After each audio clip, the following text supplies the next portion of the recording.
The International Blind Cafe 18 Plus presents Conversations from Booth 6. This episode is brought to you by Dots 145. Order up. Is this the one for booth 6? Yep.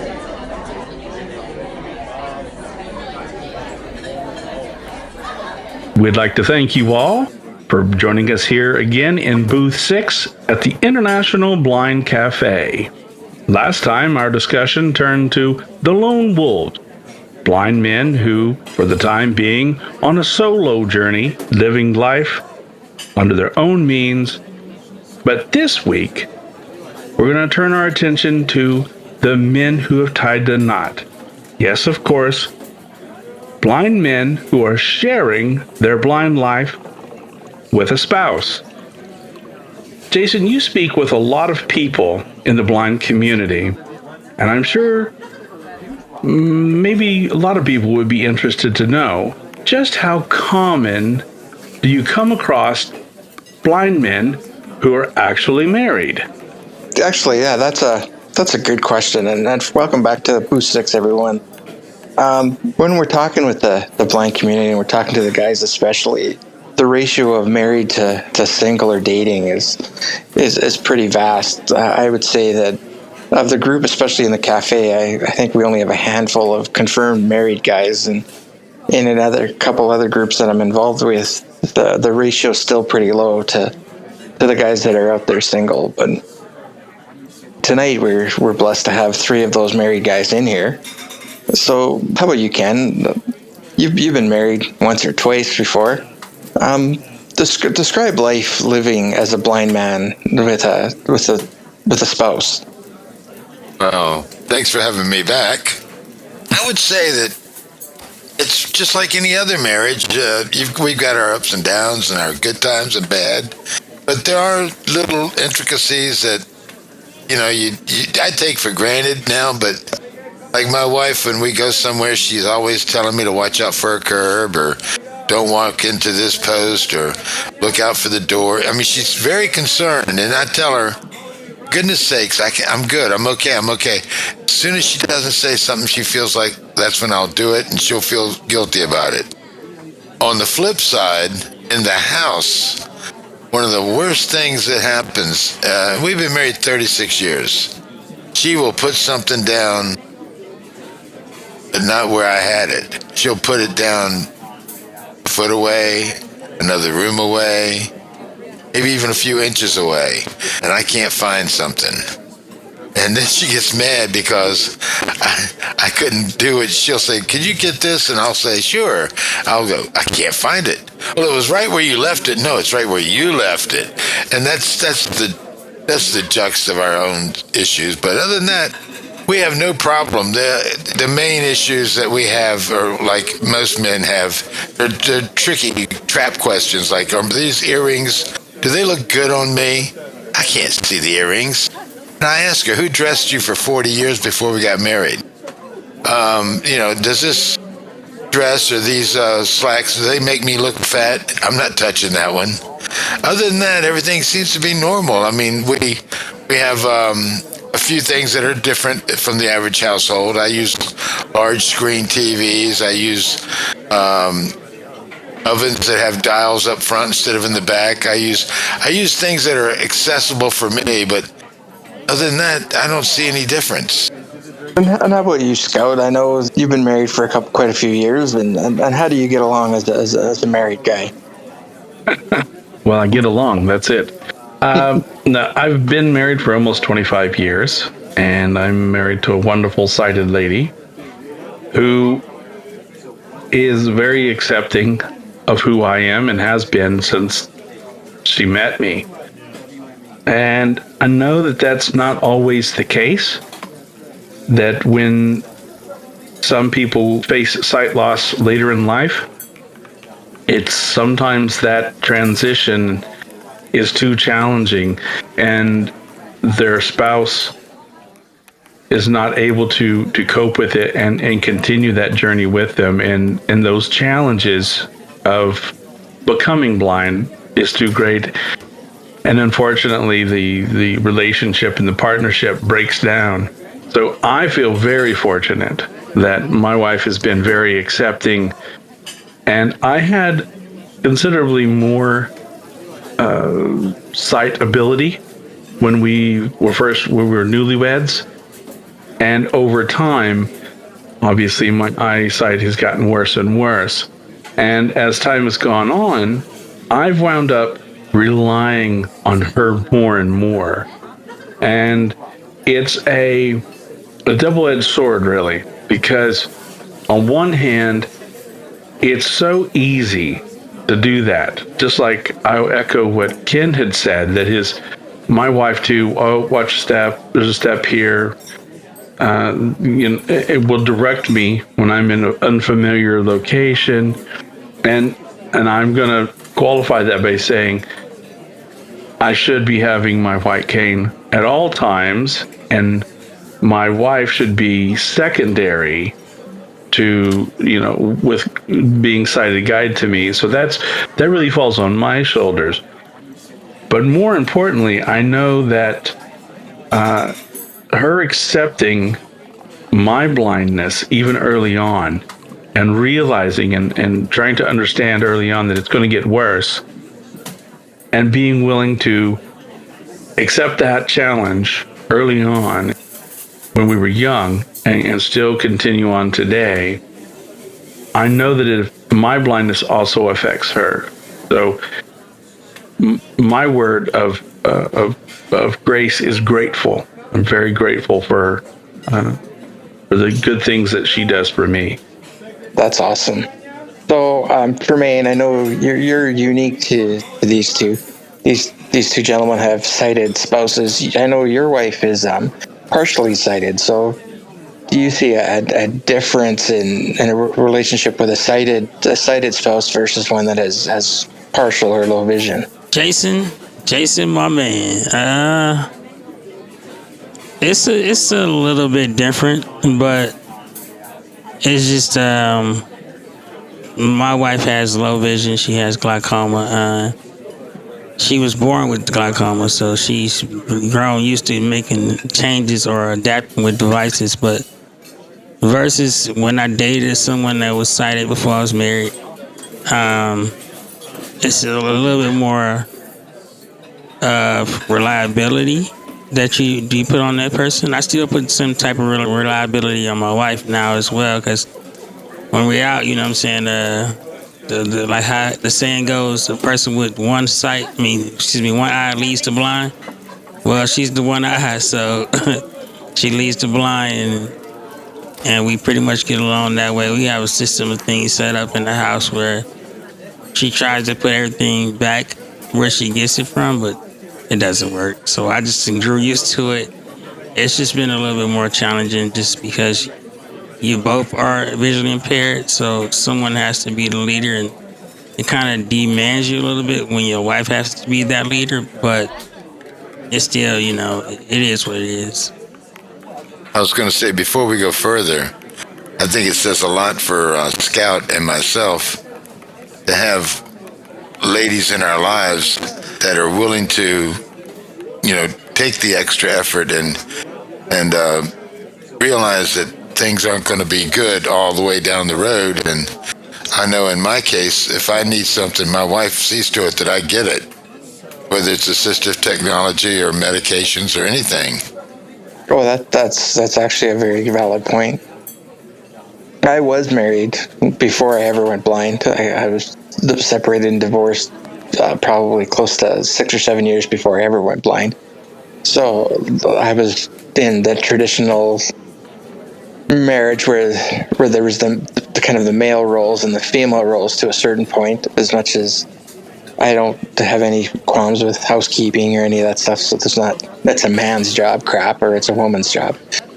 But where I see the shortfall a little bit, even talking to any of the guys in the group, is when it comes to the tasks that predominantly fall on the male shoulders when the family goes out. Like when I was married, I drove, and and that kind of stuff. So it's a matter of the how do I say it? Like now, even in any relationship I get into, the other person does all the driving, and I find that you're not in the driver's seat as much as a blind man. Do you see it that way at all, Scout? Well, I've never been able to drive, or legally, I guess. So it's always been that my wife is the driver, right? So it's a concession, really. I mean, I've always known that she's going to have to be the driver, and of course, I dated people before I was married, and they had to do that too, and it didn't always work out. Now, it's worked out great, in the sense that my wife, especially when we were young and raising kids, was adventurous, and she's driven us all over the place, traveling, camping all over the place, going in, adventures across the continent. So, for days at a time, 2 or 3 days drive to get to their destination. So it's worked out beautiful that way in a sense. But at the same time, I get what you were saying, Jason, is that there's been lots of times where I wish that I could just be the person who says, let's load up in the family truckster and head down and grab some ice cream or do whatever. And it doesn't work that way. So it really does become a give and take. I find in a relationship where one of us is blind and one of us is sighted, and there these challenges that come up, and our life has really evolved into how do we manage that give and take. And almost 25 years in, I think that we've learned to manage it quite well, at most times anyways. Kind of the same thing to you, Tremaine. Like, do you ever find that you're more dependent on whether your spouse is available to be of assistance to get stuff done, or where it's not, you can kind of say, well, let's get this done, I need your help now, kind of thing? Maybe more the second. Like, a lot of the things that we do in our household, I try to take care of myself. And we have a son who's sighted as well, so I still try to get him to help out a lot more. But even when he's not available, she's willing and ready to help me. Like, I'll ask her something, she'll say, hold on, let me see if I can see it. And she'll either get her magnifier or her phone or something. Sometimes she can see it with her naked eye, depending on the object. But sometimes I feel a little guilty, like I don't want to keep stressing her out into stressing her eyes to see something. But sometimes there are times where I have to like wait on her. Like, for instance, my neighborhood that I live in is kind of a very weird shaped neighborhood. So I don't know the neighborhood enough to walk by myself through the neighborhood. So when I want to go for a walk, I have to wait for her, or I have to depend on her to go for a walk with me. But as far as other things in the household, then no, not really. It's not really a wait for a thing all the time. Maybe like 25% of the time I have to, really depend on her help to get whatever the task is. And then what you can, what kind of, or do you feel you've got to kind of make concessions where you're not a burden on your wife, because none of us want to be, and where instead of being that provider and protector, and all of a sudden you're kind of, the roles are reversed in a lot of cases, I find, talking to a lot of the guys within the cafe and the blind community. So, well, I've got a plus and a minus here. The minus is something that I heard Scout mention a couple of weeks ago, and that is, when we go to get gasoline, for instance, I used to always hop out and fill the car up with gas and get the receipt and stuff like that. But the last 6 months to a year, I haven't been doing it. I just can't see to do it like I used to. And so there's more and more being put on her However, she's lucky in the fact that she married a man that loves to cook. And so I do all the cooking in the house. But she does say those three little words that mean a whole lot to her. And those three words are, let's eat out.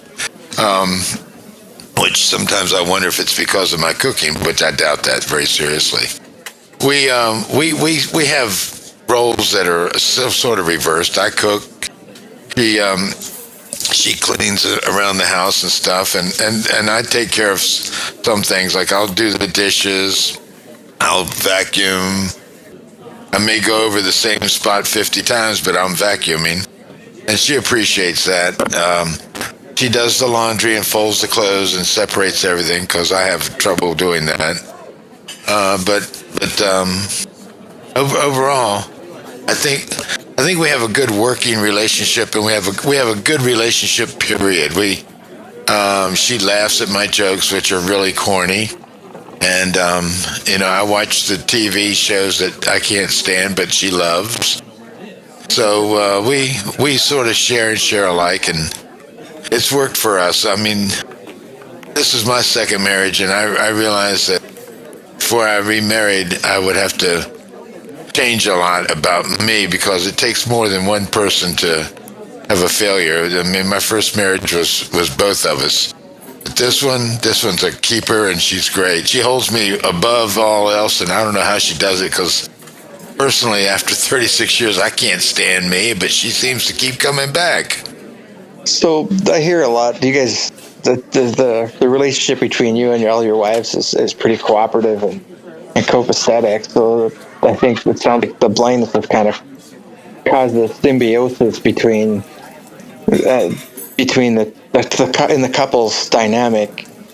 But when it comes to things like decorating the house and buying stuff or going shopping and stuff, how much say or input do you guys have? Because, well, let's face it, I've been saying, well, why do you need that color? You're blind anyway. So, Jermaine? It's funny. When it comes to like decorating the house, I pretty much tell my wife she can do whatever she wants to. My wife's favorite color is purple, so I told her, if you want to have a purple living room, it's your house. So I pretty much gives her control over that, because I'm like, this is your house. I just live here and pay the bills. So I just not really. But in the reality, I guess I do have a say, because she won't get anything she know I wouldn't want in there, or she does ask me like, well, what do you think if I get this lamp over here, and should I get this lamp, or whatever the case may be. But I don't like shopping a lot, so I just tell her, whatever you want to get, just get it. So that's pretty much probably my fault, but she does come to me, and I think if I said no on something, she would be like, no. And, she tries to remember that even though I am blind, that I still have to live here, so she won't put an end table where an end table shouldn't be if you're blind, pretty much. Because, she's dealt with people who visually impaired all her life, with her friends, whatever the case may be. So it kind of just works out. And how about you, Scott, when it comes to the home decor or the yard decorations or even your own personal fashion? What kind of input do you have based or compared to the input your wife has? Yeah, well, my wife tells me to put up the Christmas lights, and I do it. but no, seriously, it's really one of those things that we work together, and that really is my favorite way of us doing it as a team. United, we just conquer almost everything we put our hands and minds to. So over the years, we've kind of developed our own style. So we both have inputs about it, right? For like home decor and stuff. And there's some things that she likes more than I do, and there's some things that I like more than she does. So again, we kind of exercise that give and take. she loves, like I say, Christmas decorating, and I'm not keen on it. So it's one of those things where I do have to cooperate, though, right? I have to jump in there, and I know that I've heard it a lot of the blind community, like, oh, well, why do you put up a Christmas tree? What's the point of putting up Christmas decorations? You can't see them anyway. Well, but I still have a sighted family member that lives full time with me, and I still have sighted family members that come over and visit. So it's for their benefits, for sure, right? And my wife is not beyond going out and helping me shovel snow, to clear the laneway, or to cut the grass or something like this. And as my eyesight begins to dwindle, those things are actually becoming more challenging. And so we're approaching having to come up with alternative solutions for that. And there's no way I would ever expect my wife to go out and shovel the laneway all by herself. I would much rather just pay the neighborhood kid to do it or something like that. But cooperative is a really good word to describe it, and the teamwork is my favorite aspect of the home life, for sure. So, Ken, listening to what Tremaine and Scoutable said, it sounds like a lot like it's a strong team, because you kind of rely on each other more as a married couple than you would as where the husband goes off and does his thing, the wife does their thing, and they meet in the middle when they get home. Whereas I'm hearing from you guys, like, well, you need your wife to drive you to the store, but you need her help to help you pick out what you're buying in the store. So you meet in the middle much more frequently than you do as a sighted couple. Oh yeah, I think so. We remodeled our house in 2005, and that's when I realized that not only did my wife have excellent taste, she had expensive taste, but she and I both decided on what we were going to do for each room before we did it. And I felt like I was a part of the decision making, even though I couldn't understand some of the nuances of the colors, the color schemes and things like that. But I did feel like I was part of the decision making, and that everything was done because we both agreed. And that's how we do things as a rule. I do know that. I talk to all of you guys pretty much on a daily basis. And Tremaine, you had mentioned a story about how someone brought some oddly flavored beverages and snack items into your house, and your wife wanted to use you as a guinea pig for a video or something. Did that ever happen, or does anything funny like that ever happen, where just kind of that crazy, wacky stuff, you know what I mean? Yeah, so my wife has this idea that she wants to be a blogger, and she wants me to blog with her. So she does pull me in to do videos. Like, oh my God, I think it was some Sour Patch Kids Oreos flavor and some Skittles drink that she wanted to try. Now, the Sour Patch Kids Oreos, they kind of reminded me the taste of the marshmallows inside of Lucky Charms. And it's just not a pleasant taste to have in the cookie to me. But I still tried it because she wanted me to come in there and do it, so I came in there and did it. There are times where she does things that for me as well, like I said, and there's times where I actually have to argue with her about it, like she'd be cleaning the kitchen up, and next thing you know, she's taking the garbage outside. I'm like, why are you taking the garbage outside? I'm sitting right here. You could just say, hey, shoot this garbage outside. But she's just one of the people who likes to get it done and take control, so I just roll with the punches, good or bad. Even when she had me drinking green juice for 3 days. You don't know what the green juice was, you just know it was green. It was celery, and it was kale and cabbage. it was all bad. I had that, and it somehow mysteriously got dumped in the sink. I don't know. I wish mine would have mysteriously got dumped in the sink. And when we ran out of juice on the second day, I said, "Well, it must be meant for us not to do 3 days." She went to the store and brought me more greens. Oh, God. And she gonna say, "I brought an apple to put in there to try to make it better." Lord. It doesn't help. It doesn't. So, Scout, along those lines, has your wife ever talked you into doing something crazy where you might not have done it if you could see what she was up to? I'm trying to think here. I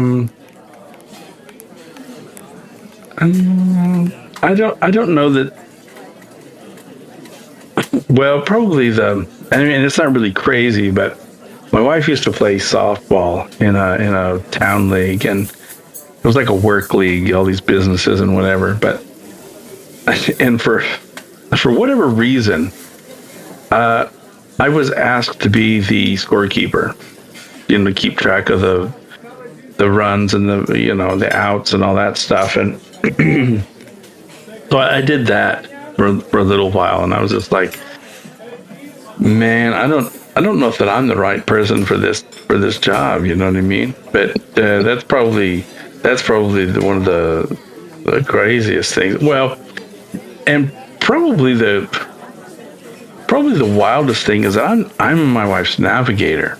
So whenever we go somewhere, and I used to be better at it than I am now, because I could go somewhere just one time and I knew where I was. So I chalk that up to really good orientation and mobility skills. Kudos to Mr. Pickett. But she would be lost without me. Back before there was, now that GPS and phones and everything else, so easily replaced. But it's still nice to be her navigator and Smiley. Nah, not easily replaced, because even with GPS and your phone talking, you get in the car with some sighted people. They like, which way I supposed to go? You didn't hear the GPS say make a left at the light? Yeah. And Ken, how about you? Has your wife ever tried kind of pulling the wool over your eyes, so to speak, and talking you into stuff? Oh, it happens every time I get in the car with her. In fact, I was thinking, no, she hasn't done it. But then when I heard Scout talking, I thought, my wife always says, I was an explorer in a past life. That's what she says when she doesn't make the turn that she's supposed to make, because the GPS will tell her. And for God's sakes, when the GPS says turn second right, she doesn't count very well either. She's like, well, is that the second right we just went by? I mean, if I had a nickel for every time, oh boy, I'd be on an island down in the South Pacific right now. But it's fun. I mean, thank gosh we have plenty of gas, and we have a good attitude, because she scares me to death when we get in the car. She loves to make the wrong turn, but she always makes lemonade out of it. No, that's definitely. This is a really informative conversation for me. We're all in trouble.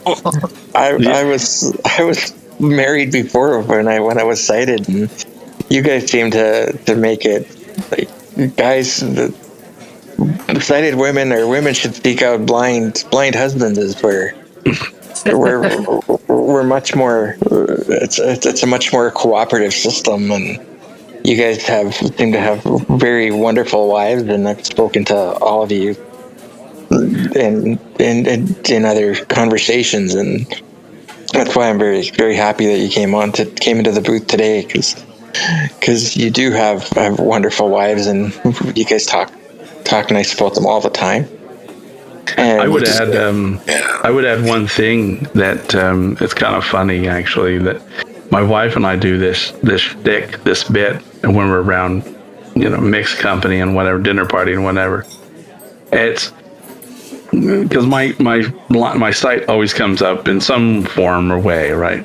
And my wife, she started this bit years ago, and she'll say, well, I'll just tell him, don't tick me off, because one of these times you're going to leave the house, go to the post office, or, come back from your buddy's place, and I'm going to move all the furniture. Thank goodness it hasn't happened yet, but it's funny. But the funniest part of it is that you get some snickers, but it's funny for her and I because the looks on people's faces are like, oh my goodness, what? We just laugh, and it's great. I mean, they don't know how to take it sometimes, and it's funny. But anyway. And before we go, I'd love to say that actually, my wife is probably the best thing that ever happened to me. Seriously. I was having an average life. I got married to my wife, and the entire world opened up. That's when I started doing all the amazing things that she says I've done. So I just want to give her some kudos there, because it takes a lot. It takes an awful lot of work. And and it's something that's really worthwhile in the long run. You got to be best friends. Yep, you really do. Actually, my wife was my best friend for like 10 years before we actually got married. Nice. That's wonderful. I tell my wife this all the time. She said, "Why did you want to get married?" And I told her, I said, "Well, I like you, I love you, and I enjoy you now, but I want to grow old with you. That's where the entire thing ends. I want to grow old with you." If you'd like to join us, there's always a seat for you in Booth 6 at the International Blind Cafe, Discord server, and Facebook group. Sweet.